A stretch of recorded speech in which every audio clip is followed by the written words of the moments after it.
Assalamualaikum warahmatullahi wabarakatuh. Selamat malam pemirsa dan menyaksikan One on One bersama dengan saya Maria Assegaf.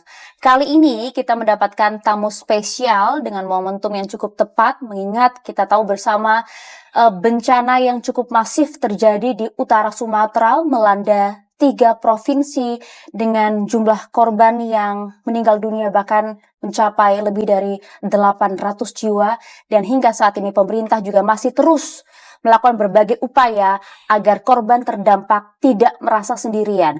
Kami ajak Anda untuk mengulas sebenarnya seperti apa penyebab pasti bencana yang dikatakan bukan bencana alam, ini adalah bencana ekologis. Kami ajak Anda berbincang bersama dengan Menteri Lingkungan Hidup. Sudah hadir bersama saya saat ini ada Bapak Hanif Faisal Nurrofik. Selamat. Pak Menteri kemarin juga sempat berkunjung ke wilayah Sumatera Utara, betul ya Pak ya? Pak Menteri kemarin juga sempat berkunjung ke wilayah Sumatera Utara, betul ya Pak ya? Cukup mendalam tentunya kalau kita melihat langsung situasi di sana, bencana yang cukup masif, korbannya cukup masif Pak, tak pernah kita duga bisa sebanyak itu angka nyawa yang kemudian harus dikorbankan.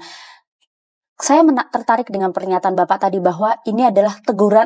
Seperti misalnya kalau kita berbicara mengenai Sumatera Utara, Sibolga, bahkan juga Garoga menjadi salah satu daerah terparah Pak. Banyak sekali wilayah yang kemudian bisa kami katakan beserta dengan kayu-kayu gelondongan Pak. Ini apa yang terjadi Pak? Publik bertanya. Artinya Anda melihat langsung ya Pak, seperti yang kita lihat di media sosial, yang ditangkap juga oleh rekan-rekan jurnalis kami begitu, bahwa potongan-potongan kayu tersebut sebagian besar dari mereka cukup rapi. Bahkan ada yang tertempel juga, ada angka di situ, ada kemudian izin yang juga sudah diberikan. Belum kita lanjutkan Pak, apa yang sebenarnya terjadi di hulu, karena banyak juga yang kemudian pertanyakan.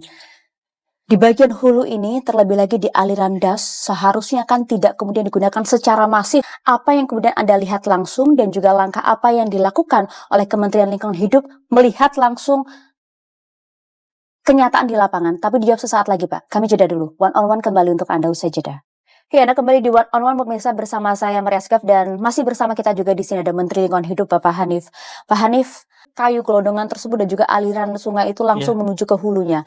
Apa yang Anda temukan Pak? Ada yang salah di bagian hulu kita? Kemudian Kementerian Lingkungan Hidup langsung melihat di lokasi.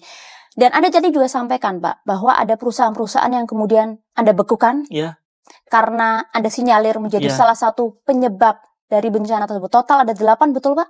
Kami butuh pendalaman lagi Pak terkait dengan pelanggaran dilakukan oleh sejumlah perusahaan ini. Tadi Anda sampaikan. Pelanggarannya apa? Apakah kemudian Anda misalnya menemukan memang ada aktivitas ilegal itu apa? Dan juga apakah kemudian mereka memang kemudian yang tadinya harusnya hutan kemudian dibabat menjadi kebun sawit? Ataukah kemudian penebangan yang jumlahnya jauh lebih dari yang seharusnya? Atau seperti apa? Lingkungan Hidup Hanif Faisal Nurrofik atas waktunya bersama kami di One on One. Kami akhiri. Saya Maria Assegaf. Terima kasih. Sampai jumpa.